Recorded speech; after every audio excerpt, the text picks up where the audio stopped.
ಎಲ್ಲರಿಗೂ ನಮಸ್ಕಾರ. ನಾನಿವತ್ತು ಸಾರಾಂಶ ಹೇಳಕೊಟ್ಟಿದ್ದೀನಿ. ಸಾರಾಂಶ ಅಂದ ತಕ್ಷಣ ನಾನೇನೋ ಹೇಳ್ತೀನಿ ಅಂತ ಅಲ್ಲ, ಆದರೆ ಸಾರಾಂಶ ಅನ್ನೋ ಒಂದು ಚಿತ್ರತಂಡ ನಮ್ಮ ಜೊತೆ ಇದೆ. ಅವರು ಈ ಕಥೆಯಲ್ಲಿ ಏನೆಲ್ಲ ಸಾರಾಂಶ ಇಟ್ಟಿದ್ದಾರೆ ಅಂತ ಅವ್ರ ಜೊತೆನೇ ಮಾತಾಡ್ಸೋಣ ಬನ್ನಿ.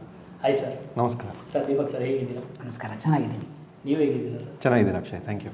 ಸರ್, ಮೊದಲಿಗೆ ನಿಮಗೆ ನಿಮ್ಮ ಇಡೀ ಚಿತ್ರತಂಡಕ್ಕೆ ಕಂಗ್ರ್ಯಾಟ್ಸ್. Thank you. ಯಾಕೆ ಅಂದರೆ ಕಮರ್ಷಿಯಲ್ ಸಿನಿಮಾ ಮಾಡೋ ಯುಗದಲ್ಲಿ ನೀವು ಒಂದು ವಿಭಿನ್ನತೆ ಜೊತೆ ಬರ್ತಿದ್ದೀರಾ. ನಿಮಗೆ ಫಸ್ಟ್ ಆಫ್ ಆಲ್ ಅದಕ್ಕೆ congrats sir. Thank you. Sir, ನಿಮಗೊಂದು ವೈಯಕ್ತಿಕವಾದ ಪ್ರಶ್ನೆ ಏನಂದರೆ, ಎಲ್ಲ ಚಿತ್ರ ಆದಮೇಲೆ ಕಡೆಗೆ ಸಾರಾಂಶ ಇಟ್ಟಿರ್ತಾರೆ, ಆದರೆ ನೀವು ಈ ಸಾರಾಂಶನೇ ಹೇಳಕ್ಕೆ ಕೊಟ್ಟಿದ್ದಾರೆ. ಏನು ಸರ್ ಈ ಸಾರಾಂಶ?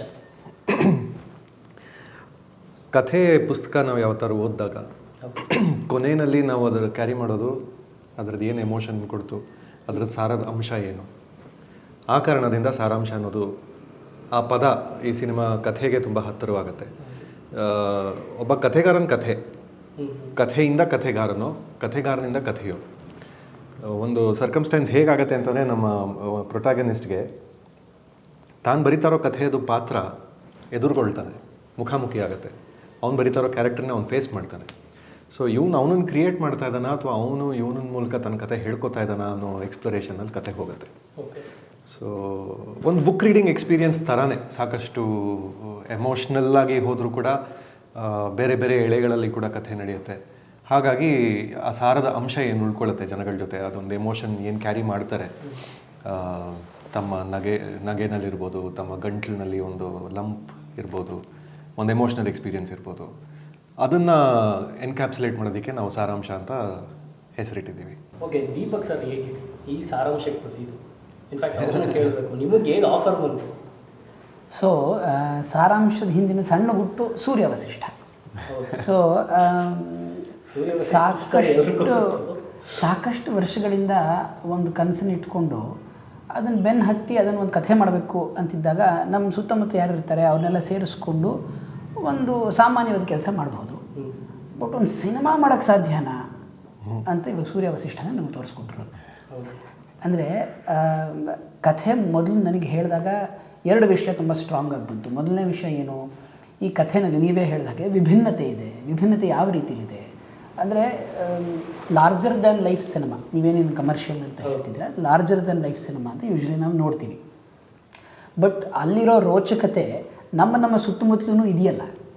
ನಾವು ಹೋಗಿ ಆ ಸಿನಿಮಾ ಸ್ಕ್ರೀನಲ್ಲಿ ಏನು ಆಡಂಬರ ನೋಡ್ತೀವಿ, ಆ ಆಡಂಬರ ಅನ್ನೋದು ನಮ್ಮ ಸುತ್ತಮುತ್ತಲೂ ಇದೆ. ಆ ಆಡಂಬರನ ಹೇಗೆ ಹೆಕ್ ತೆಗಿಬಹುದು ಅನ್ನೋದು ಸಾರಾಂಶದಲ್ಲಿ ನಮಗೆ ಕಾಣುತ್ತೆ. ಆ್ಯಂಡ್ ಸೂರ್ಯ ವಸಿಷ್ಠ ಅದನ್ನ ತುಂಬ ಚೆನ್ನಾಗಿ, ತುಂಬ ಅಚ್ಚುಕಟ್ಟಾಗಿ ಮಾಡಿದ್ದಾರೆ. ಸೊ ಹಾಗಾಗಿ ಹೂ ಅನ್ನೋದ್ರಲ್ಲಿ ನಮಗೇನು ಅತಿಶಯೋಕ್ತಿ ಅಂತ ಅನ್ನಿಸ್ಲಿಲ್ಲ. ನಿಮಗೆ ಈ ಆಫರ್ ಹೇಗೆ ಬಂತು ಸರ್? ಸಾರಾಂಶ ಅನ್ನೋ ಒಂದು ಸಿನಿಮಾ ಮಾಡ್ತಿದ್ದೀನಿ ಅಂದಾಗ. ಸೊ ನಾನು ಮುಂಚಿತವಾಗಿ ಸೂರ್ಯ ಅವ್ರ ಜೊತೆ ಸಾಕಷ್ಟು ಕಿರುಚಿತ್ರಗಳಲ್ಲಿ ನಟನೆ ಮಾಡಿದ್ದೆ. ಅವರು ಟೆಕ್ನಿಕಲಿ ಹೇಗೆ ಕೆಲಸ ಮಾಡ್ತಿದ್ರು ಅನ್ನೋದನ್ನು ನಾನು ನೋಡಿದ್ದೆ. ಆ್ಯಂಡ್ ಅವರು ಒಂದು ವಿಚಾರವನ್ನು ಹೇಗೆ ಜನರಿಗೆ ಮುಟ್ಟಿಸ್ತಾರೆ ಅನ್ನೋದನ್ನು ನಾನು ನೋಡಿದ್ದೆ. ಸೊ ಇದಷ್ಟು ಒಂದೇ ಸ್ಕ್ರಿಪ್ಟಾಗಿ ನನ್ನ ಮುಂದೆ ಬಂದಾಗ ಇದಕ್ಕಿಂತ ಒಳ್ಳೆ ಆಪರ್ಚುನಿಟಿ ಇನ್ನೇನು ಸಿಗುತ್ತೆ ಒಂದು ಸಿನಿಮಾದಲ್ಲಿ ಕೆಲಸ ಮಾಡಲಿಕ್ಕೆ. ಸರ್, ಈಗ ನೀವೊಂದು ಸಾರಾಂಶ ಹೇಳಕ್ಕೆ ಹೊರಟಾಗ ನಾಯಕ ನಟ ಹೀಗೆ ಇರಬೇಕು ಅಂತ ನೀವೊಂದು ಕಲ್ಪನೆ ಬರ್ಕೊಂಡಿರ್ತೀರ. ನಿಮಗೆ ದೀಪಕ್ ಸರ್ ಹೇಗೆ ಸಿಕ್ಕೋದು ಸರ್? ಯಾಕೆಂದರೆ ನಮ್ಗೆ ಇದೇ ಥರ ಪಾತ್ರ ಸೂಟ್ ಆಗುತ್ತೆ. ಅಂದರೆ ನಿರ್ದೇಶಕರಿಗೆ ಯಾರೇ ಜೊತೆಗೆ ಎಷ್ಟೇ ಕ್ಲೋಸ್ ಫ್ರೆಂಡ್ಸ್ ಇರ್ಬೋದು, ಅವ್ರಿಗೆ ಪಾತ್ರ ಅಂತ ಬಂದಾಗ ಅವ್ರು ಬಿಟ್ಕೊಡೋದು. ಬಟ್ ಅದಕ್ಕೆ ದೀಪಕ್ ಸರ್ ಹೇಗೆ ಬಂದು? ಇದಕ್ಕೊಂದು ಎರಡು ಕತೆ ಹೇಳಬೇಕು ನಾನು. ಒಂದು, ನನಗೆ ಸಾರಾಂಶ ಐಡಿಯಾ ಹೇಗೆ ಬಂತು. ಇನ್ನೊಂದು, ನನ್ನ ವೈಯಕ್ತಿಕ ಜರ್ನಿ ಏನಿದೆ ಫಿಲ್ಮ್ ಮೇಕಿಂಗ್ನಲ್ಲಿ, ಅದೆರಡೂ ಒಂದು ಲೆವೆಲಲ್ಲಿ ಕಾಂಟ್ರಿಬ್ಯೂಟ್ ಮಾಡಿದೆ ಈ ಡಿಸಿಷನಿಗೆ ಬರೋಕ್ಕೆ. And of course third reason, big reason is Deepak. But ಅವನಿಗೆ ತಲುಪಕ್ಕೆ ಮುಂಚೆ ನನ್ನ ಜರ್ನಿ ಏನಿತ್ತು, ಒಂದು ತಮಸ್ಸು ಅನ್ನೋ ಚಿತ್ರದಲ್ಲಿ ನಾನು ಅಸಿಸ್ಟೆಂಟ್ ಡೈರೆಕ್ಟರ್ ಕೆಲಸ ಮಾಡಿದ್ದೆ. ಅಗ್ನಿಶ್ರೀಧರ್ ಸರ್ದು ಡೈರೆಕ್ಷನ್ನು, ಶಿವಣ್ಣ ಆ್ಯಕ್ಟ್ ಮಾಡಿದ ಸಿನಿಮಾ 2009-10ನಲ್ಲಿ. ಅದ್ರ ಕಾಸ್ಟಿಂಗ್ ಪ್ರೋಸೆಸ್ ನಡೀತಾ ಇದ್ದಾಗ ಯಾವುದೇ ಒಂದು ಪಾತ್ರಕ್ಕೆ ಒಬ್ಬರು ಬಂದು ಆಡಿಷನ್ ಕೊಡ್ತಾರೆ, ಹೋಗ್ತಾರೆ. ಅವ್ರದ್ದು ಆಡಿಷನ್ ಮುಗಿದ ಮೇಲೆ ಡೈರೆಕ್ಷನ್ ಟೀಮ್ ಕೂತ್ಕೊಂಡು ಡಿಸ್ಕಷನ್ ಮಾಡುತ್ತೆ, ಇವ್ರು ಸರಿ ಹೋಗ್ತಾರಾ ಇಲ್ವಾ ಅನ್ನೋ ರೀತಿಯಲ್ಲಿ. ಆ ಕಥೆ ಪಾತ್ರಗಳು ನಮಗೆ ಎಷ್ಟು ಹತ್ತಿರ ಆಗೋಗಿತ್ತು ಅಂತಂದರೆ, ಕಾಲ್ಪನಿಕ ಪಾತ್ರಗಳು, ಬಟ್ ಆ ಪಾತ್ರಗಳು ನಮಗೆಷ್ಟು ನಿಜ, ನಮಗೆಷ್ಟು ರಿಯಲ್ ಅನ್ಸೋಕ್ಕೆ ಶುರು ಆಗೋಗಿತ್ತಂದರೆ ಕತೆ ಹೇಳೋಕ್ಕೆ ಹೊರಟಿರೋ ತಂಡಕ್ಕೆ, ನಿಜವಾದ ಒಬ್ಬ ಮನುಷ್ಯ, ಒಬ್ಬ ಆ್ಯಕ್ಟರ್ ಬಂದು ಆಡಿಷನ್ ಮಾಡಿ ಹೋದ್ರೂ ಅವ್ರನ್ನ ನೋಡೋ ಒಂದು ಟಿಂಟ್ ಅದರಲ್ಲೊಂದು ಕೃತಕತೆ ಇತ್ತು. ರೈಟ್, ನಮಗೆ ಇವ್ರು ಜಾಸ್ತಿ ರಿಯಲ್ ಕ್ಯಾರೆಕ್ಟರ್, ಈ ರಿಯಲಿಸಮ್ನ ಒಬ್ಬ ಇವ್ರ ಹತ್ರ ಬರ್ತಾರೋ ಇಲ್ವೋ ಅನ್ನೋ ಒಂದು ಡಿಸ್ಕಷನ್ಗಳು ನಡೀತದೆ. ಕಾಸ್ಟಿಂಗ್ ಯಾವ ಸಿನಿಮಾಗೆ ಮಾಡಿದ್ರು ಐ ಆಮ್ ಶ್ಯೂರ್ ಆ ಎಕ್ಸ್ಪೀರಿಯನ್ಸ್ ಆಗಿರುತ್ತೆ, ರೈಟ್? ಸೊ ಈ ಕಥೆ ನನಗೆ ಹುಟ್ಕೊಂಡಿದ್ದು ಅಲ್ಲಿ. ಒಬ್ಬ ಕ್ಯಾರೆಕ್ಟರು ತಾನು ಬರೀತಾರೋ, ಒಬ್ಬ ರೈಟರ್ ತಾನು ಬರೀತಾರೋ ಕ್ಯಾರೆಕ್ಟರ್ನೇ ಆ ಕ್ಯೂರಿಯಾಸಿಟಿ ಒಂದು ಐಡಿಯಾಗೆ ಕೂತಿತ್ತು. ಸುಮಾರು ವರ್ಷಗಳ ನಂತರ ಅದು ಇದು ಸ್ಕ್ರಿಪ್ಟ್ ಆಗ್ಬೋದು ಅನ್ನೋ ಒಂದು ಐಡಿಯಾ ಬಂದು ಆ ಥರ ಡೆವಲಪ್ ಆಗ್ತಾ ಹೋಯಿತು. ಅದು ಒಂದು ಕಡೆ ಈ ಜರ್ನಿ ಆಯಿತು ಅಂತಂದರೆ, ಎರಡನೇದು ನಾನು ಶುರು ಮಾಡಿದ್ದು ನನ್ನ career as an actor. I continue to be an actor. ಇತ್ತೀಚೆಗೆ ಸ್ವಾತಿ ಮುತ್ತಿನ ಮಳೆ ಹನಿಯಲ್ಲಿ ಆ್ಯಕ್ಟ್ ಮಾಡಿದೆ. ಬೇರೆ ಬೇರೆ ಸಿನಿಮಾ, ಗಂಟು ಮೂಟೆ, ಯೂಟರ್ನ್, ಲೂಸಿಯಾ, ಬದ್ಮಾಶ್, ಬೇರೆ ಬೇರೆ ಸಿನಿಮಾಗಳಲ್ಲಿ ಆ್ಯಕ್ಟ್ ಮಾಡಿದ್ದೀನಿ. ಆ್ಯಂಡ್ ಆಫ್ಕೋರ್ಸ್ ನಾಟಕಗಳು ಎಲ್ಲ. ಆ ಆ್ಯಕ್ಟಿಂಗ್ ಎಕ್ಸ್ಪೀರಿಯನ್ಸಲ್ಲಿ ಏನು ಅನಿಸುತ್ತೆ ಒಂದೊಂದು ಸತಿ, I wish I can do more ಅನ್ನೋ ಒಂದು ಫೀಲಿಂಗ್ ಎಲ್ಲ ಆ್ಯಕ್ಟರ್ಸ್ಗೆ ಇದ್ದೇ ಇರುತ್ತೆ. ಯಾವುದೋ ಒಂದು ಪಾತ್ರ ನಾವು ಸಹಜವಾಗಿ ನಾವು ನೋಡೋದಕ್ಕೆ ನಮಗೆ ಹತ್ತಿರವಾಗಿರಲ್ಲ, ಸ್ವಲ್ಪ ದೂರ ಇರುತ್ತೆ. As an actor we want to go there and explore. But ಇಲ್ಲ, ನೀನು ನೋಡೋಕೆ ಅದಕ್ಕೆ ಸೂಟ್ ಆಗಲ್ಲ ಅನ್ನೋದು ಅವ್ರದ್ದೊಂದು ನೋಷನ್ ಇರುತ್ತೆ. ಅಥವಾ ನೀನು ಆ್ಯಕ್ಟಿಂಗ್ ಮಾಡ್ತೀವೋ ಮಾಡಲ್ವೋ, an actor loves to be trusted. So ಆ ರೀತಿ ನಾನು ಆ ಬ್ಯಾಕ್ಗ್ರೌಂಡ್, ಆ ಜರ್ನಿಯಿಂದ ಬಂದಿದ್ದ ಕಾರಣ my approach to casting is first I need to be comfortable with the person. I need to know them. ಅವ್ರು ನನಗೆ ಪರಿಚಯ ಇರಬೇಕು. ಆ್ಯಂಡ್ ಅದೊಂದು ಫ್ರೆಂಡ್ಶಿಪ್ ಇದ್ದಾಗ ಏನಾಗುತ್ತೆ, ಇಲ್ಲ ಅನ್ನೋಕ್ಕೆ ಸುಲಭ ಆಗುತ್ತೆ. ಈ ಟೇಕ್ ಸರಿಗೆ ಬಂದಿಲ್ಲ, ಒನ್ ಮೋರ್ ಟೇಕ್ ಬೇಕು. ಆ ಟ್ರಸ್ಟ್ ಇರೋವರೆಗೂ ಒಟ್ಟಿಗೆ ಕೆಲಸ ಮಾಡೋದು ಕಷ್ಟ. And same goes for the actor also with the director. ಅವ್ರ ಪ್ರೋಸೆಸ್ಸು ಡಿರೆಕ್ಟರಿಗೆ ತೊಗೊಂಡು ಹೋಗಿ, ನಾನು ಈ ಥರ I am bringing this to the table, ನಿಮಗಿದು ಓಕೆನಾ? ಆ ಕೊಲಾಬರೇಟಿವ್ ಸ್ಪೇಸ್ ಇದ್ದರಷ್ಟೇ ಸ್ವಲ್ಪ ಈಸಿ ಆಗುತ್ತೆ, ಕೆಲಸ ಚೆನ್ನಾಗಾಗತ್ತೆ. ಅವ್ರ ಕೆಲಸ ನಾವು ಬೆಟರ್ ಮಾಡ್ಬೋದು, ನಮ್ಮ ಕೆಲಸ ಅವ್ರು ಬೆಟರ್ ಮಾಡ್ಬೋದು. ಆ ಗಿವ್ ಆ್ಯಂಡ್ ಟೇಕ್ ಕೊಲಾಬ್ರೇಷನ್ ಆದಾಗ over all product will be very nice. And Deepak strongly comes with that approach. ಅವರು ಯಾವುದೇ ಕೆಲಸ ಮಾಡಿದ್ರೂ ಅವ್ರದ್ದು ತಲೆ ನಿಲ್ಲಲ್ಲ. ತುಂಬ ಇಂಟೆಲಿಜೆನ್ಸ್ ತುಂಬಿ ತುಳುಕ್ತಾ ಇರುತ್ತೆ. ಒಂದೊಂದು ಸಣ್ಣ ಒಂದು ಶಾರ್ಟ್ ಕೊಡಬೇಕಂದ್ರೆ ಈ ಪೆನ್ ಹಿಂಗಿಡ್ಲಾ, ಹಂಗಿಡ್ಲಾ, ಇಲ್ಲ ಇವನ್ ಫೀಲಿಂಗ್ ಹಿಂಗಿದೆ. ಡೀಟೇಲಿಂಗ್ ಯೋಚನೆ ಮಾಡಿದ್ರೆ ಒಂದೊಂದು ಸತಿ ಮೈಂಡ್ ಬಾಗ್ಲಿಂಗ್ ಅನಿಸುತ್ತೆ. ಸೊ ಅಯನ ಪ್ರಮೋಷನ್ಸ್ ಟೈಮ್ನಲ್ಲಿ, ಅದಕ್ಕಿಂತ ಜಸ್ಟ್ ಮುಂಚೆ ನಮ್ಮ ಪರಿಚಯ ಆಗಿದ್ದು. But we hit it off immediately. And he is an easy person to like. Friendship ಮಾಡ್ಕೊಳ್ಳೋದು ಭಾಳ ಸುಲಭ ದೀಪಕ್ ಜೊತೆ. ಸೊ ಆ ಫ್ರೆಂಡ್ಶಿಪ್ ಏನಿತ್ತು ಹಾಗೆ ಕಂಟಿನ್ಯೂ ಆಗ್ತಾ ಹೋಯ್ತು. ಅವ್ನು ಏನು ಬರೀತಾ ಇರ್ತಾನೆ, ಅಥವಾ ಅವ್ನದ್ದು ಏನು ಐಡಿಯಾಸ್ ಇದೆ ಅದು ನನ್ನ ಜೊತೆ ಡಿಸ್ಕಸ್ ಮಾಡ್ತಾ ಇರ್ತಾನೆ, ನನ್ನ ಐಡಿಯಾಸ್ ಅವ್ನ ಜೊತೆ ಡಿಸ್ಕಸ್ ಮಾಡ್ತಾ ಇರ್ತೀನಿ. ಒಂಥರ ಬೌನ್ಸಿಂಗ್ ಬೋರ್ಡ್ಸ್ ಥರ ಒಂದು ಮುಖಾಮುಖಿ, ಒಂದು ಮಾತುಕತೆ ನಮ್ಮಿಬ್ಬರಲ್ಲಿ ನಡೀತಾನೇ ಇರುತ್ತೆ. ಆ್ಯಂಡ್ ಹೀಸ್ ರಂಗಭೂಮಿನಲ್ಲಿ ಎಸ್ಪೆಷಲಿ ನೋಡಬೇಕು ದೀಪಕ್ ಆ್ಯಕ್ಟಿಂಗ್ ಕೆಪಬಿಲಿಟಿ ಎಷ್ಟು ವರ್ಸಟೈಲ್ ಇದೆ ಅಂತ. ಸೊ ಅಷ್ಟೆಲ್ಲ ಟ್ಯಾಲೆಂಟ್ ಇರೋ ಮನುಷ್ಯ, ಅಷ್ಟು ಹಂಬಲ್ ಆಗಿರೋ ಒಬ್ಬ ಸ್ನೇಹಿತ ಪಕ್ಕದಲ್ಲೇ ಇರುವಾಗ ಹುಡ್ಕೊಂಡು ಹೋಗೋ ಸಾಹಸ ಏನಕ್ಕೆ ಮಾಡಬೇಕು ಅಂತ. ಆವಾಗ ನಾನು ಸಿನಿಮಾ ಶುರು ಮಾಡೋಕ್ಕೆ ಹೊರಟಾಗ ದೀಪಕಿಗೆ ಹೇಳಿದೆ, ಇವಾಗ ಶುರು ಮಾಡೋಣ ಅಂತ ಅನ್ಕೋತಾ ಇದ್ದೀನಿ, ಈ ಪಾತ್ರಕ್ಕೆ ನಿಂದೇನು. ಇನ್ಫ್ಯಾಕ್ಟ್ 2-3 ಪಾತ್ರಗಳಲ್ಲಿ ನಮ್ಮ ಮ್ಯೂಚುವಲ್ ಡಿಸ್ಕಷನ್ ಆಯಿತು, ಯಾರು ಯಾವುದು ಹೆಂಗೆ ಡಿಸ್ಟ್ರಿಬ್ಯೂಟ್ ಮಾಡ್ಕೊಳ್ಳೋಣ ರೆಸ್ಪಾನ್ಸಿಬಿಲಿಟೀಸ್ ಅಂತ. ಸರಿ, ಈ ಪಾತ್ರ ತೇಜಸ್ವಿ ಪಂಡಿತ್ ಅನ್ನೋ ಪಾತ್ರ ದೀಪಕ್ ಮಾಡ್ತಾನೆ ಅಂತ ನಮಗೆ ಶ್ಯೂರ್ ಆದಾಗ, ಆನ್ ಹಿಸ್ ಓನ್ ಅಕಾರ್ಡ್, ಅನ್ನೋ ಸ್ವಂತಿಕೆಯಲ್ಲಿ ಅವನು ಏಕವಚನದಲ್ಲೇ ಮಾತಾಡ್ತಾ ಇದ್ದೀನಿ ಇಂಟರ್ವ್ಯೂಲಿ, ವೆಯ್ಟ್ ಗೇನ್ ಮಾಡಿದ್ದಾನೆ ಪಾತ್ರಕ್ಕೋಸ್ಕರ. ಬೇಕಾಷ್ಟು ಡೀಟೇಲಿಂಗ್ ಅವನ ಕಡೆಯಿಂದ ತೊಗೊಂಡ್ಬಂದಿದ್ದಾನೆ. ಆ್ಯಂಡ್ ಈ ಥರ ನಟರ ಜೊತೆ ಕೆಲಸ ಮಾಡೋದು ತುಂಬ ಖುಷಿ ಕೊಡುತ್ತೆ. Plus also the credibility. ಅವ್ನು ಮಾಡಿರೋ ಪ್ರತಿಯೊಂದು ಸಿನಿಮಾ, ಪ್ರತಿಯೊಂದು, ಇವಾಗ ದಾಸಪುರಂದರ ಸೀರಿಯಲ್ ಕೂಡ ರೀಸೆಂಟಾಗಿ, ಅದಕ್ಕೆ ಒಂದು ಸರ್ಟನ್ ವ್ಯಾಲ್ಯೂ ಇದೆ. ಸೊ ದೀಪಕ್ ಇದ್ದಾನೆ ಅಂತಂದರೆ ಆಟೋಮೆಟಿಕಲಿ ಸಿನಿಮಾ ಒಂದು ಸರ್ಟನ್ ಸ್ಟ್ಯಾಚರಲ್ಲಿರುತ್ತೆ. ಈ ಥರದ್ದು ಒಂದು ಸಿನಿಮಾ ಅನ್ನೋ ಒಂದು ಆಟೋಮೆಟಿಕ್ ಮೆಸೇಜ್ ಕೂಡ ಹೋಗುತ್ತೆ ಜನತೆಗೆ. ಸೊ ಇಷ್ಟೆಲ್ಲ ಇರುವಾಗ ಏನಕ್ಕೆ, ಪಕ್ಕದಲ್ಲೇ ಇರುವಾಗ ಎಸ್ಪೆಷಲಿ ಹುಡುಕೊಂಡು ಏನಕ್ಕೆ ಹೋಗ್ಬೇಕು ನಾವು? ದೀಪಕ್ ಸರ್, ನಿಮಗೆ ಯಾಕೆ ಈ ಪ್ರಶ್ನೆ ಕೇಳಿದೆ ಅಂದರೆ ಸರ್, ಓಕೆ, ಒಂದು ರಂಗಭೂಮಿಲಿ ನಾವು ಮಾಡೋ ಕೆಲಸನೇ ಅದು. ಫಸ್ಟು ನಾವು ಸ್ಟೇಜ್ ಮೇಲೆ ಹೋಗಿ ಸ್ಕ್ರಿಪ್ಟ್ ಕೊಟ್ಬಿಟ್ಟು ಹೋಗಿ ಸ್ಟೇಜ್ ಮೇಲೆ ಆ್ಯಕ್ಟ್ ಮಾಡುವಂಥ ಒಂದು ಟೀಮ್ ಆಗ್ತೀವಿ. ಆ ಟೀಮ್ ಆದಮೇಲೆ ಕತೆ, ಅದಕ್ಕೆ ಪಾತ್ರಗಳನ್ನ ಬರೆಯೋದಾಗಿರ್ಬೋದು, ಪಾತ್ರಗಳನ್ನ ನಿಮಗೆ ತಲುಪಿಸೋದಾಗಿರ್ಬೋದು. ನೀವೊಂದು ಟೀಮ್ ಆದಾಗ ಸರ್, ನಿಮಗೆ ಅದು ತುಂಬ ಈಸಿ ಆಯಿತಾ ಅಥವಾ ತುಂಬ ಟಫ್ ಅನಿಸ್ತಾ? ಯಾಕೆಂದರೆ ಒಂದು ಸಿನಿಮಾ ಮಾಡೋದು ಅಷ್ಟು ಈಸಿ ಅಲ್ಲ ಇವತ್ತಿನ. ಆ್ಯಕ್ಚುಲಿ ಸಿನಿಮಾ ಮಾಡೋದು ಈಸಿ, ಜನಗಳಿಗೆ ತಲುಪಿಸೋದು ಇಸ್ ದ ಬಿಗರ್ ಚಾಲೆಂಜ್. ಅಂದರೆ I am not downplaying film ಮೇಕಿಂಗ್ನ ಡೌನ್ ಪ್ಲೇ ಮಾಡ್ತಾ ಇಲ್ಲ, ಬಟ್ ಎರಡೂ ಪ್ರೋಸೆಸ್ನ ನಾವು ಅಳೆದಾಗ ಸಿನಿಮಾ ಮಾಡೋದೇ ಸುಲಭ ಅನಿಸುತ್ತೆ ತಲುಪಿಸೋದಕ್ಕಿಂತ. ಬಟ್ ಏನಿವೆ, continue your question. Sorry sir, ಅದೇ ನಾನು ಏನು ಹೇಳ್ಕೊಟ್ಟೆ ಅಂದರೆ, ಒಂದು ಸಿನಿಮಾ ಈಸಿ ಅನಿಸಲ್ಲ. ಯಾಕೆಂದರೆ ನೀವೇ ಹೇಳೋದು, ಒಬ್ಬ ವ್ಯಕ್ತಿ ನಮಗೆ ಕಂಫರ್ಟೇಬಲ್ ಆಗಿಲ್ಲ ಅಂದರೆ ಆ ಸಿನಿಮಾದಲ್ಲಿ ನಡೆಯೋ ಒಂದು ಕೆಲವು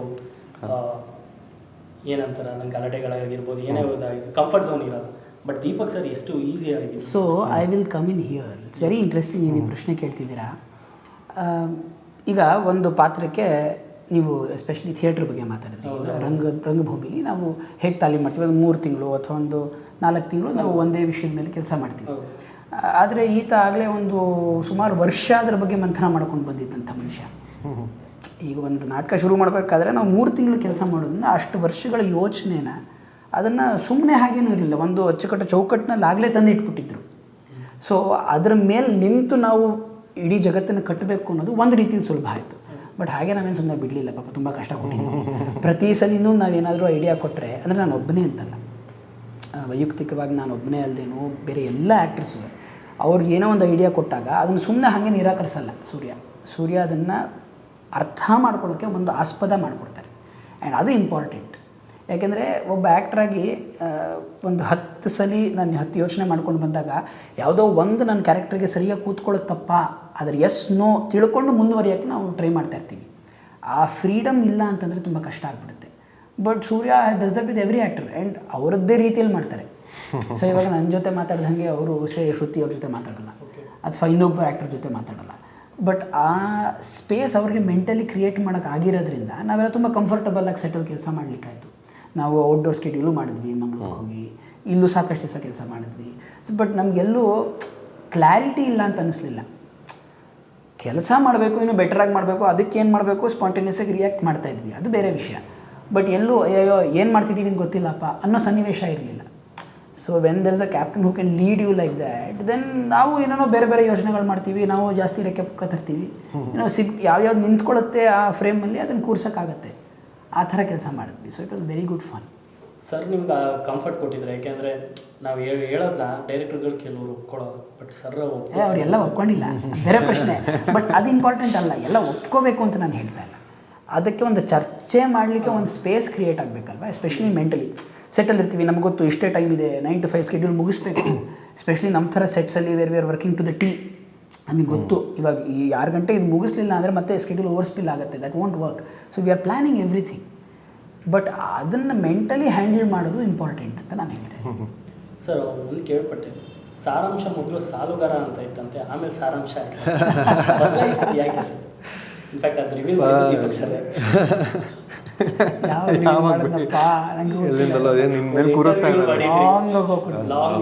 ಅನೌನ್ಸ್ ಮಾಡಿದಾಗ ಇಲ್ಲ, ಸಾಲುಗಾರ ವಾಸ್ ಮೈ ವರ್ಕಿಂಗ್ ಟೈಟಲ್. ಅದು ಸುಮಾರು ವರ್ಷ ಆ ಪದ ನನಗೆ ತುಂಬ ಹತ್ತಿರವಾಗಿತ್ತು. ಅದರಿಂದ ನನ್ನ ವರ್ಕಿಂಗ್ ಟೈಟಲ್ ಅದಾಗಿತ್ತು. ಆಮೇಲೆ ಫಿಲ್ಮ್ ಫೈನಲಿ ನಾವು ಅನೌನ್ಸ್ ಮಾಡೋ ಟೈಮ್ಗೆ ಅದ್ರ ಬಗ್ಗೆ ಇಂಟರ್ನಲ್ ಟೀಮ್ನಲ್ಲಿ ಚರ್ಚೆ ಆಯಿತು.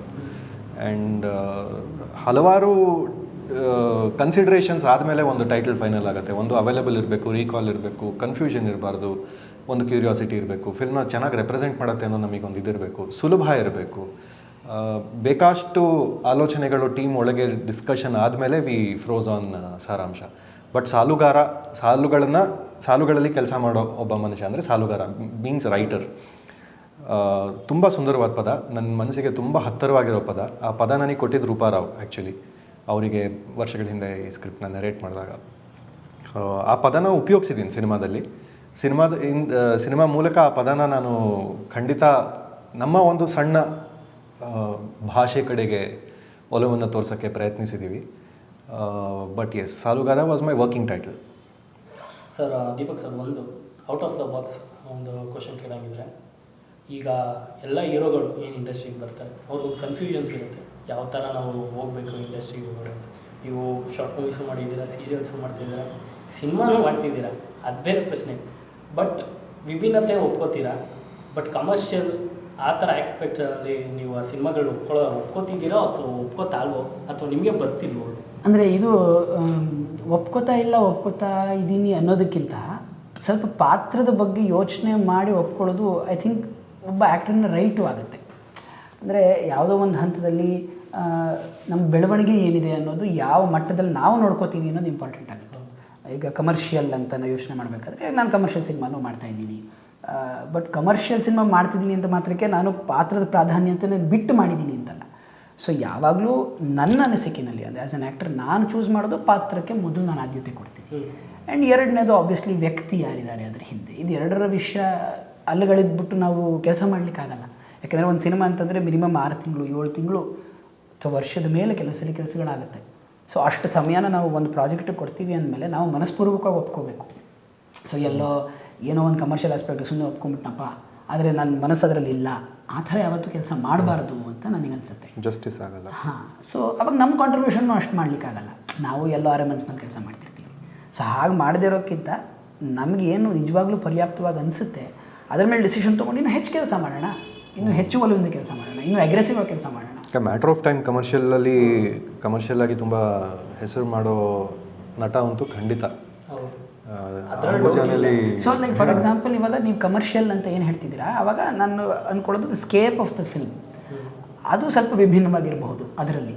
ಬಟ್ ಅದರಲ್ಲಿ ಫೈನಲಿ ನಾನೊಬ್ಬ ನಟನಾಗಿ ನನ್ನ ಕೆಲಸ ಮಾಡಲೇಬೇಕಲ್ಲ.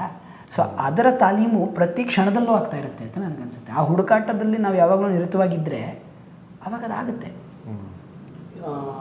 ಈಗ ನೀವು ಹೇಳಿದ ಮೇಲೆ ನನಗೆ ಒಂದು ಡೌಟ್ ಏನಂದರೆ, ಈ ಸಾರಾಂಶ ನೀವು ಒಪ್ಕೊಳ್ಳೋಕ್ಕೆ ಯಾವ ಒಂದು ಕಾರಣ ಇರ್ಬೋದು ಸರ್? ನಿಮ್ಮ ಪಾತ್ರನ ಅಥವಾ ಏನು ಪಾತ್ರಗೋಸ್ಕರನ ಅಥವಾ ಸರ್ಗೋಸ್ಕರನ? ನಾನು ಫಸ್ಟ್ ಹೇಳ್ದಂಗೆ ಸೂರ್ಯನಿಗೋಸ್ಕರನೇ ನಾನು ಫಸ್ಟ್ ಫಿಲಮ್ ಒಪ್ಕೊಂಡಿದ್ದು ವಿತೌಟ್ ಎನಿ ಡೌಟ್ಸ್. ಯಾಕೆಂದರೆ ಅವ್ರು ಹೇಳ್ದಂಗೆ ನಾವು ಬೇರೆ ಬೇರೆ ಪಾತ್ರದ್ದು ಚರ್ಚೆ ಮಾಡ್ತಿದ್ವಿ, ಇದೊಂದೇ ಪಾತ್ರ ಅಂತ ನಾವು ಚರ್ಚೆ ಮಾಡಲಿಲ್ಲ. ಬಟ್ ತೇಜಸ್ವಿ ಪಂಡಿತ್ ಅನ್ನೋ ಪಾತ್ರ ತುಂಬ ಒಂಥರ ಒಂದು ರೀತಿಯಲ್ಲಿ ಮರೀಚಿಕೆ ಇದ್ದ ಹಾಗೆ. ಯಾಕೆ ಅಂತಾದರೆ, ಈಗ ನಾವು ಒಬ್ಬ ಬರಹಗಾರನ ಬಗ್ಗೆ ಯೋಚನೆ ಮಾಡಿದ್ರೆ ಅವನು ತನ್ನ ಮನಸ್ಸಿನಲ್ಲಿರೋ ಯಾವುದೋ ಒಂದು ಚಿತ್ರಣನ ಹೊರಗಿನ ಪ್ರಪಂಚಕ್ಕೆ ಬಿಂಬಿಸೋಕ್ಕೆ ಪ್ರಯತ್ನ ಮಾಡ್ತಿರ್ತಾನೆ. ಆ ಬಿಂಬಿಸೋ ಪ್ರಯತ್ನದಲ್ಲಿ ಅವನು ಏನು ತಿಳ್ಕೊತಾನೆ ಅನ್ನೋದ್ರ ಬಗ್ಗೆ ನಾವು ಹೆಚ್ಚಾಗಿ ನೋಡಲ್ಲ. ಅಂದರೆ ಇವಾಗ ಫಾರ್ ಎಕ್ಸಾಂಪಲ್ ಯಾರದೋ ಕಥೆ ಪುಸ್ತಕ ನಾವು ಓದ್ತೀವಿ, ಅರೆ ಆ ಕಥೆ ಚೆನ್ನಾಗಿದೆ ಅಂತ ಓದ್ತೀವಿ, ಅದನ್ನ ಅಲ್ಲಿಗೆ ಬಿಟ್ಬಿಡ್ತೀವಿ. ಬಟ್ ಕಥೆಗಾರನಲ್ಲಿ ಏನು ಪ್ರಶ್ನೆಗಳು ಮೂಡಿದ್ವು, ಆ ಕಥೆಗಾರನಲ್ಲಿ ಏನಾದರೂ ಬೆಳವಣಿಗೆ ಆಯಿತಾ ಅಥವಾ ಬದಲಾವಣೆ ಆಯಿತಾ, ಇದಕ್ಕೆ ಒಂದು ಲೆನ್ಸ್ ಇಡುವಂಥ ಸಿನಿಮಾ ಸಾರಾಂಶ ಅಂತ ನನಗೆ ಅನಿಸ್ತು. ಅಂದರೆ not only is it about the pursuit of art, but it is also about what does that to an artist. So ಆ ಎರಡು ಪ್ರಶ್ನೆಗಳ ಮಧ್ಯೆ ಒಂದು ಹೊಸ ಹುಡುಕಾಟ ಕಾಣಿಸ್ತು ನನಗೆ. And when we say art or writing, ಅದು ಒಂಥರ ಆರ್ಟಿಸ್ಟ್ ಅಥವಾ ಆರ್ಟಿಸ್ಟಿಕ್ ಸಿನಿಮಾ ಅಂತ ಖಂಡಿತ ಅಲ್ಲ. ಕಥೆಗಾರ ಅನ್ನೋ ಪ್ರೊಫೆಷನ್ ನಾನು ಏನಕ್ಕೆ ಚೂಸ್ ಮಾಡಿದೆ ಅಂದರೆ, ಐ ಮೀನ್ ಪೇಂಟರ್ ಆಗಿರ್ಬೋದು, ಇನ್ನೇನೋ ಪರ್ಸ್ಯೂಟ್ ಇರ್ಬೋದು. ಏನಕ್ಕೆ ಚೂಸ್ ಮಾಡಿದ್ದು ಅಂತಂದರೆ, ನಾವೆಲ್ಲರೂ ಕಥೆಗಾರರು. ಒಂದು ಮಗುಗೆ ಊಟ ಮಾಡಿಸೋದ್ರಿಂದ ಹಿಡಿದು ಆಫೀಸಲ್ಲಿ ರಜಾ ಕೇಳೋದಕ್ಕೆ ಬೇಕಾಷ್ಟು ರೀತಿನಲ್ಲಿ ದಿನ ಅದು ನಿಜವಾದ ಕಥೆ ಆಗಲಿ ಸುಳ್ಳು ಕಥೆ ಆಗಲಿ ಕಥೆಗಳು ಹೇಳ್ತಾನೆ ಇರ್ತೀವಿ. ಒಂದು ಫ್ರೆಂಡ್ಶಿಪ್ ಬೆಳೆಯೋದಕ್ಕೂ ನಮ್ಮ ಕಥೆಗಳು ನಾವು ಮ್ಯಾಚ್ ಮಾಡ್ಕೋತೀವಿ ಅಲ್ವಾ, ಅದಕ್ಕೋಸ್ಕರ ಕಥೆಗಾರ. ಆ್ಯಂಡ್ ಇದನ್ನು ತುಂಬ ಇಮ್ಯಾಜಿನೇಟಿವ್ ಆಗಿ ಎಲ್ಲೋ ಒಬ್ಬ ಇದ್ದ, ದೂರದ ಮನೆಯಲ್ಲಿದ್ದ, ಅವನಿಗೆ ಹಿಂಗೆ ಇಮ್ಯಾಜಿನೇಷನ್ ಆಗ್ತಾಯಿತ್ತು ಅಂತ ಹೇಳಿದಾಗ ಒಂದು ಡಿಸ್ಕನೆಕ್ಟ್ ಇರುತ್ತೆ. ಅದು ನಮ್ಮ ಕಥೆ ಅಂತ ಅನಿಸಲ್ಲ. ಈ ಸುತ್ತಮುತ್ತ ನನಗೂ ಆಗಿದೆ ಈ ಥರ ಎಕ್ಸ್ಪೀರಿಯನ್ಸ್ ಅಂತ ಅನ್ನಿಸ್ಬೇಕು. So is an everyday character. ಒಂದು ಕೆಲಸದಲ್ಲಿದ್ದಾನೆ, ಬಟ್ ಆಸೆ ಇನ್ನೆಲ್ಲೋ ಇದೆ. ಆ ಜರ್ನಿ ಆ್ಯಂಡ್ ಆ ಆಸೆಯಿಂದೆ ಹೋದಾಗ ಕೆಲವು ಸತಿ ಏನಾಗುತ್ತೆ, ಇದು ದ್ವಂದ್ವ ಎರಡು ಥರ ಅಂತ ಹೇಳ್ತಾರೆ. ಒಂದು ಹೊರಗಡೆ ಇರೋವಂಥದ್ದು, ನಮಗೇನು ಮಾಡಬೇಕು ಗೊತ್ತಿರುತ್ತೆ, ಬಟ್ ಹೊರಗಡೆ ಒಂದು ಸಿಸ್ಟಮ್, ಒಂದು ಚಾಲೆಂಜ್ ಇರುತ್ತೆ, ಅದನ್ನು ಗೆಲ್ಲೋದು ಒಂದು ರೀತಿ ಡೈಲೆಮಾ. ಇನ್ನೊಂದು ಇಂಟರ್ನಲ್, ನಮಗೇನೋ ಒಂದು ಇಂಟ್ರೆಸ್ಟ್ ಅಂತ ಇರುತ್ತೆ, ಬಟ್ ಒಂದಿನ ಏನಾಗುತ್ತೆ ಅದೇ ನಮಗೆ ದಾರಿ ಮಾಡಿಕೊಡ್ತಾ ಹೋಗುತ್ತೆ. ನಾವು ಆ ದಾರಿಲಿ ನಡೆಯೋಕ್ಕೂ ಶುರು ಮಾಡ್ತೀವಿ, ಬಟ್ ಅದು ಬೇಕೋ ಬೇಡೋ, ಅದಕ್ಕೆ ನಾವು ತಯಾರಿದ್ದೀವೋ ಇಲ್ವೋ, ನಮ್ಮನ್ನು ನಾವು ಅರ್ಥ ಮಾಡ್ಕೊಳ್ಳೋ ಜರ್ನಿ, ಅದು ವೆರಿ ಇಂಟರ್ನಲ್ ಡೈಲೆಮಾ.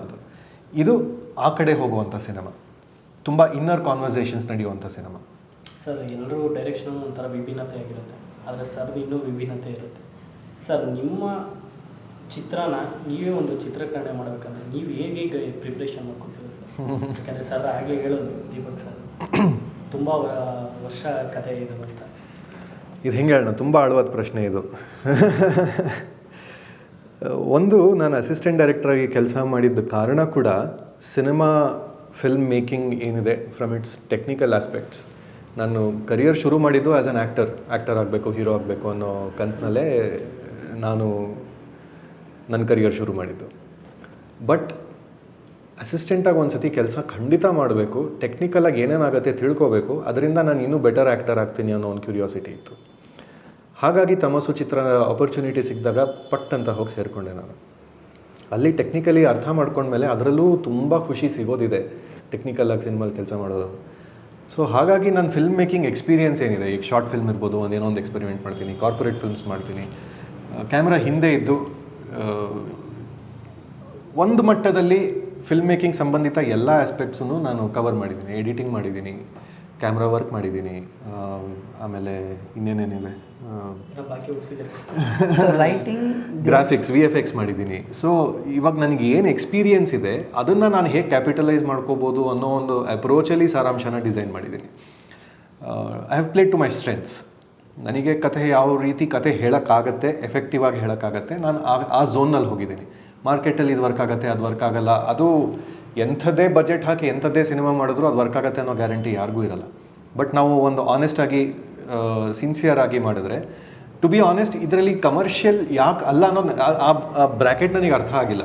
ಈ ಹಾಡುಗಳಿದೆ, ಫೈಟ್ ಅಂತ ಹೇಳಿದ್ರೆ ವೈಲೆಂಟಾಗಿ ಫೈಟ್ ಇಲ್ಲ, ಬಟ್ ಇನ್ನರ್ ಫೈಟ್ಗಳು ನಡೀತಾನೆ ಇದೆ ಪ್ರತಿ ಕ್ಯಾರೆಕ್ಟರ್ಗೂ. ಮೆಂಟಲಿ ಫಿಟ್ ಇದೆ. ಹಾಂ, ಆ್ಯಂಡ್ ಒಂದು ಬಹಳ ಇನೋಸೆಂಟ್ ಆಗಿರೋ ಕಥೆ ಒಂದು ಕಡೆ, ಇನ್ನೊಂದು ಕಡೆ ಪ್ರತಿ ರಿಲೇಷನ್ಶಿಪ್ಪು, ಅಪ್ಪ ಮಗ, ಅಮ್ಮ ಮಗ, ತಂದೆ ತಾಯಿ, ಅಥವಾ ಒಂದು ಫ್ರೆಂಡ್ಶಿಪ್ ಇರ್ಬೋದು, ಅಥವಾ ಈಗ ಒಂದು ಗಂಡು ಹೆಣ್ಣಿನ ರಿಲೇಷನ್ಶಿಪ್ ಇರ್ಬೋದು. ಒಬ್ಬ ಬರಹಗಾರನಿಗೆ ಅವನ ಪ್ರಪಂಚದೊಳಗಿರೋ ಸ್ನೇಹಿತರು ಯಾರು, ಬೇರೆ ಯಾರಿಗೂ ಗೊತ್ತಿಲ್ಲದಿರೋ ಸ್ನೇಹಿತರು ಯಾರು, ಆ ಸ್ನೇಹಿತರು ಹೆಂಗೆ ಜೀವಕ್ಕೆ ಬರ್ತಾರೆ, ಎಲ್ಲ ಥರ ಆಸ್ಪೆಕ್ಟ್ಸ್ ಕವರ್ ಮಾಡೋಕ್ಕೆ ಟ್ರೈ ಮಾಡಿದ್ದೀವಿ. ಸೊ ಅದು ನೋಡಿದವರಿಗೆ ಎಂಗೇಜ್ ಮಾಡೋದಂತೂ ಖಂಡಿತ. ಯಾರೇ ಸಿನಿಮಾ ನೋಡಿದ್ರು ಮೈ ಹೋಪ್ ಇಸ್ ದ್ಯಾಟ್ ನೆಕ್ಸ್ಟ್ ಏನಾಗ್ತಾ ಇದೆ ಅನ್ನೋ ತಿಳ್ಕೊಳ್ಳೋ ಕ್ಯೂರಿಯಾಸಿಟಿ, ಅದು ಮುಗಿಯೋವರೆಗೂ ನಿಲ್ಸೋಕ್ಕೆ ಬಿಡಲ್ಲ, ಆ ಥರ ಪ್ರಯತ್ನ. ಸೊ ನೋಡೋಣ, ಅದು ಈ ಫಿಲ್ಮ್ ಕಮರ್ಷಿಯಲ್ ಹೌದೋ ಅಲ್ವೋ ಅನ್ನೋದು ಡಿಸೈಡ್ ಮಾಡೋದು ಆಡಿಯನ್ಸ್. ನಾವು ನಮ್ಮ ಕಡೆಯಿಂದ ಯಾವ ಸಿನಿಮಾ ಚೆನ್ನಾಗಿ ಕತೆ ಹೇಳ್ಬೋದು ಅದು ನಮ್ಮ ಕಂಟ್ರೋಲಲ್ಲಿದೆ, ನಾವು ಅದನ್ನು ಮಾಡಿದ್ದೀವಿ. ಕಮರ್ಷಿಯಲ್ ಹೋದೋ ಅಲ್ವೋ, will leave the decision to the audience. Hopefully it all Deepak they will like it. ಒಂದು ಕ್ವಶನ್ ಏನು ಅಂದರೆ, ಸರ್ ಹೇಳಿದ್ರು ಈಗ ಮೂವಿಲಿ ಅವನು ಫೈಟ್ಸ್ ಇಲ್ಲ, ಏನೂ ಇಲ್ಲ ಅಂದರೂ ಅವನು ಮೆಂಟಲಿ ಫೈಟ್ ಮಾಡ್ತಾರೆ. ನಿಮ್ಗೆ ಈ ಥರ ಪಾತ್ರಗಳು ಅಂತ ಬಂದಾಗ ನೀವು ಏನೇನು ಸಿದ್ಧತೆಗಳು ಮಾಡ್ಕೋತೀರಿ ಸರ್? ಸೊ ತುಂಬ ಬೇಸಿಕ್ಕಾಗಿ ಹೇಳಬೇಕು ಅಂತಂದರೆ, ಈಗ ನಾನು ಯಾರು ಅಥವಾ ದೀಪಕ್ ಯಾರು ಅನ್ನೋ ಒಂದು ಒಂದು ಡೆನ್ಸ್ ಇಮೇಜ್ ಅಂತೂ ಇದೆ ನನಗೆ. ಬಟ್ ಈ ಪಾತ್ರ ಒಬ್ಬ ಡೈರೆಕ್ಟರ್ನ ಮನಸ್ಸಿನಲ್ಲಿ ಯಾವ ರೀತಿ ಇದೆ ಅನ್ನೋದನ್ನು ಅರ್ಥ ಮಾಡ್ಕೊಳ್ಳಿಕ್ಕೆ ಕೆಲವು ಬೇರೆ ಬೇರೆ ಆಯಾಮಗಳಿವೆ. ಒಂದು ಸ್ಕ್ರಿಪ್ಟ್ ಇರುತ್ತೆ. ಸ್ಕ್ರಿಪ್ಟ್ ಓದಿದಾಗ ಎಸ್ಪೆಷಲಿ ಸೂರ್ಯ ಅವ್ರ ಬರೆದಿದ್ದ ಸ್ಕ್ರಿಪ್ಟು ತುಂಬ ಡೀಟೇಲ್ಡ್ ಆಗಿತ್ತು, ಬೌಂಡ್ ಸ್ಕ್ರಿಪ್ಟ್ ಇತ್ತು, ಅದರಲ್ಲಿ ಸಾಕಷ್ಟು ಪರಿಶ್ರಮ ಇತ್ತು, ಡೀಟೇಲಿಂಗ್ ಇತ್ತು.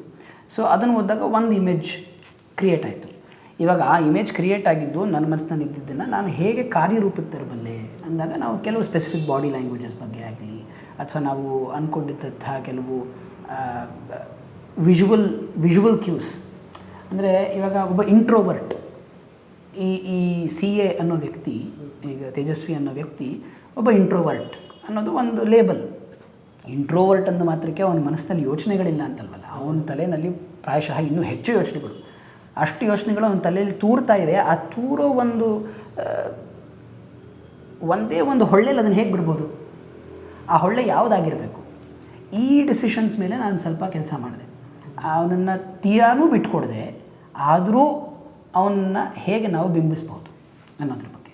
ಆ್ಯಂಡ್ ಕ್ಯಾಮ್ರಾ ಆದಾಗ, ಸಿನಿಮಾ ಆದ ತಕ್ಷಣ ಅದು ನಂಗೆ ತುಂಬ ಸುಲಲಿತ ಅಂತ ಅನ್ನಿಸ್ತು. ಯಾಕೆಂದರೆ ಕ್ಯಾಮ್ರಾ ಮೂವ್ಮೆಂಟ್ ಇದೆ, ಮ್ಯೂಸಿಕ್ ಇದೆ, ಯಾರೋ ಯೂಸ್ ಮಾಡಿರುವಂಥ ಎಡಿಟಿಂಗ್ ಇದೆ.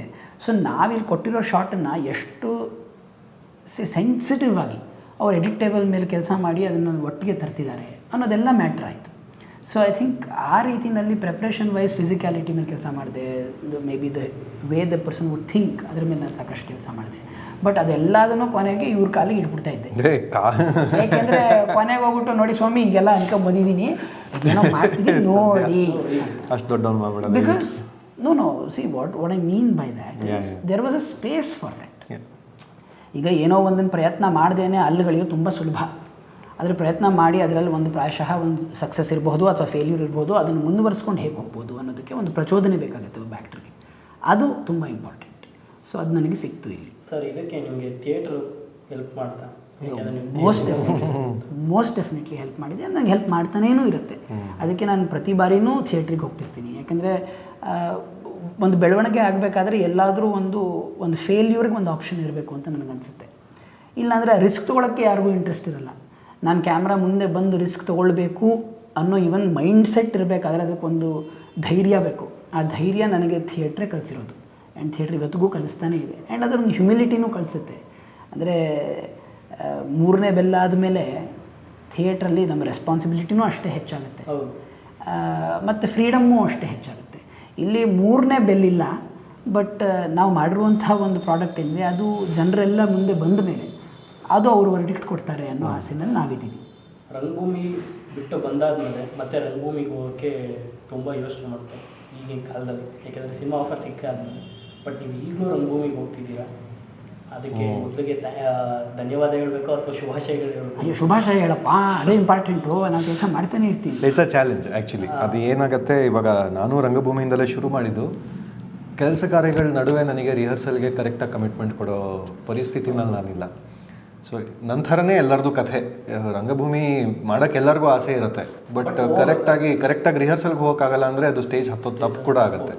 ಆ ಕಾರಣಕ್ಕೆ ಥಿಯೇಟರು ಅಂದರೆ ಆಪರ್ಚುನಿಟಿ ಸಿಕ್ಕಿದಾಗ ಎಲ್ಲರೂ ಮಾಡ್ತೀವಿ. ನಾನು 3-4 ವರ್ಷದ ಹಿಂದೆ ಒಂದು ನಾಟಕದಲ್ಲಿ ಮಾಡಿದ್ದೆ, ಬಟ್ ಅದು ಡಿಸಿಪ್ಲಿನಾಗಿ ಮೇಂಟೈನ್ ಮಾಡಿಕೊಂಡು ಕಂಟಿನ್ಯೂ ಮಾಡ್ತಾ ಇರೋದು ಕಮೆಂಡಬಲ್. ಅದಕ್ಕೆ ಖಂಡಿತ ಶುಭಾಶಯನೇ.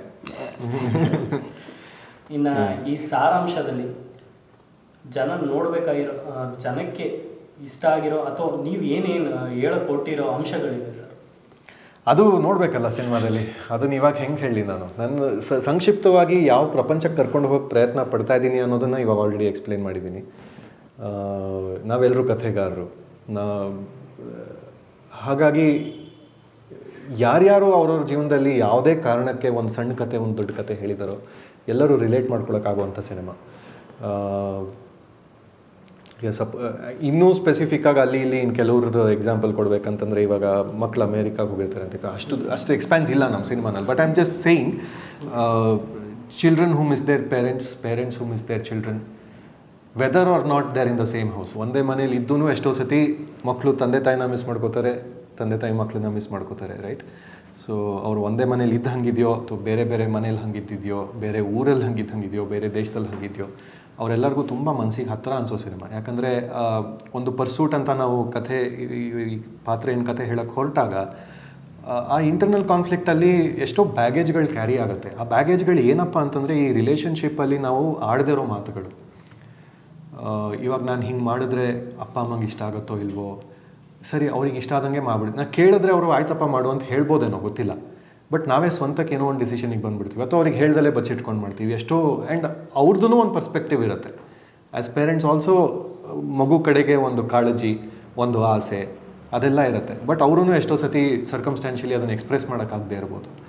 ಸೊ ಈ ಎಲ್ಲ ಝೋನ್ ಟಚ್ ಮಾಡುತ್ತೆ ಈ cinema through the skeleton structure of ಒಬ್ಬ ಬರಹಗಾರ ತಾನು ಸೃಷ್ಟಿಸ್ತಿರೋ ಪಾತ್ರವನ್ನು ಎದುರುಗೊಂಡಾಗ ಸುತ್ತಮುತ್ತ ಒಂದು ಹ್ಯೂಜ್ ಎಮೋಷ್ನಲ್ ಡ್ರಾಮಾ, ಒಂದು ರೋಲರ್ ಕೋಸ್ಟರೇ ನಡೆಯುತ್ತೆ. ಸೊ ಎಲ್ಲರೂ ರಿಲೇಟ್ ಮಾಡ್ಬೇಕು, ಮಕ್ಕಳು ಎಸ್ಪೆಷಲಿ ಎಂಜಾಯ್ ಮಾಡ್ತಾರೆ. 2 ತುಂಬ ಮುದ್ದಾದ ಪಾತ್ರಗಳಿದೆ. ಅದು ನಮ್ಮ ರಾಮ್ ಪ್ರಸಾದ್ ಬಾಣವಾರ ಮತ್ತು ಸತೀಶ್ ಕುಮಾರ್ ಪ್ಲೇ ಮಾಡಿರೋ ರೋಲು. ಇಲ್ಲಿ ದೀಪಕ್ ಪಾತ್ರದ ಬಾಕ್ಸ್ನಲ್ಲಿ ಕಾಣಿಸ್ತವೆ ಅವೆರಡು ಪಾತ್ರಗಳು, 2 ಬೊಂಬೆಗಳು. ಅವನ ಪ್ರಪಂಚದಲ್ಲಿ ಅದಕ್ಕೆ ಜೀವ ಬರುತ್ತೆ. ಅದು ಟ್ರೈಲರ್ ಆದಮೇಲೆ ಜನಗಳು ನೋಡುವಂಥ ಪಾತ್ರನೇ.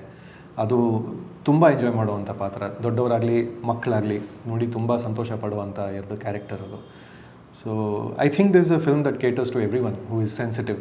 ಸೊ ಖಂಡಿತ ಇಷ್ಟಪಡುವಂಥ ಸಿನಿಮಾ ಅಂತ ನನಗೆ ಅನಿಸುತ್ತೆ. ನಾನು ಪ್ರಯತ್ನ ಮಾಡಿದ್ದೀನಿ.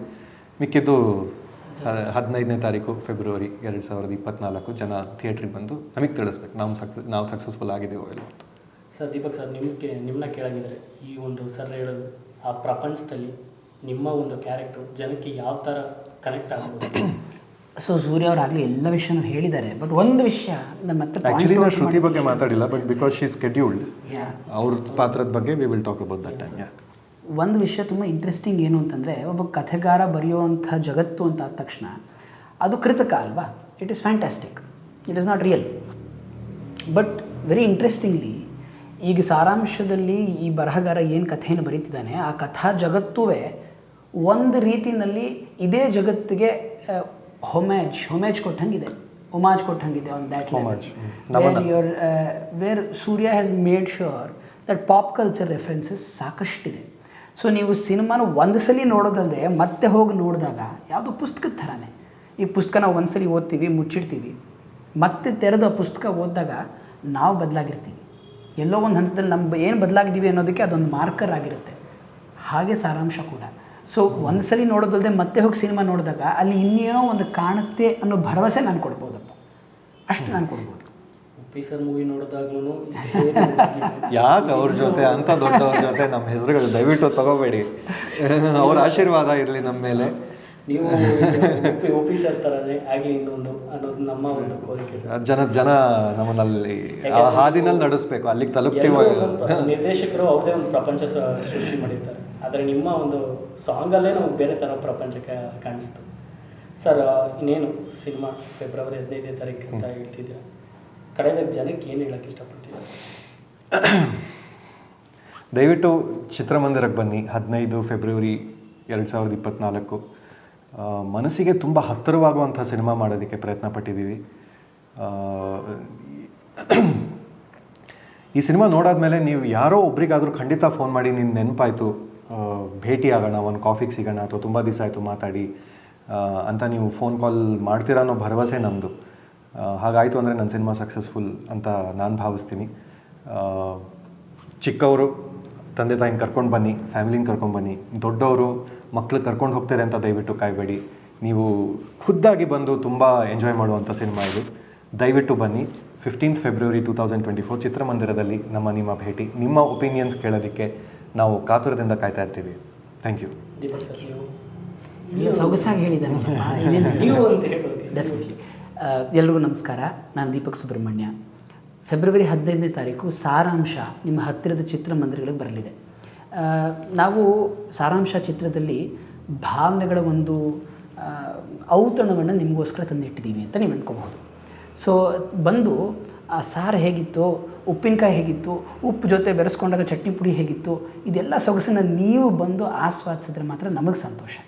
ಹಾಗಾಗಿ ನೀವೆಲ್ಲರೂ ಚಿತ್ರಮಂದಿರಕ್ಕೆ ಬನ್ನಿ, ನಮ್ಮ ಜೊತೆ ಕೂತು ಸಿನಿಮಾ ನೋಡಿ. ನಾವು ಚಿತ್ರಮಂದಿರದ ಹೊರಗೆ ನಿಮಗೆ ಕಾಯ್ತಾ ಇರ್ತೀವಿ. ನಿಮ್ಮ ಅನಿಸಿಕೆಗಳನ್ನು ನಮಗೆಲ್ಲರಿಗೂ ತಿಳಿಸಿ. ಆಮೇಲೆ ಬುಕ್ ಮೈ ಶೋನಲ್ಲಿ ಇಂಟ್ರೆಸ್ಟೆಡ್ ಬಟನ್ ಅಂತ ಒಂದಿರುತ್ತೆ, ದಯವಿಟ್ಟು ಅದನ್ನು ಹೋಗಿ ಕ್ಲಿಕ್ ಮಾಡೋದನ್ನು ಮರಿಬೇಡಿ. ನಿಮ್ಮ ಸುತ್ತಮುತ್ತಲಿನವರೆಲ್ಲ ಕರ್ಕೊಂಡು ಬನ್ನಿ, ಸಿನಿಮಾ ನೋಡಿ. ಧನ್ಯವಾದಗಳು.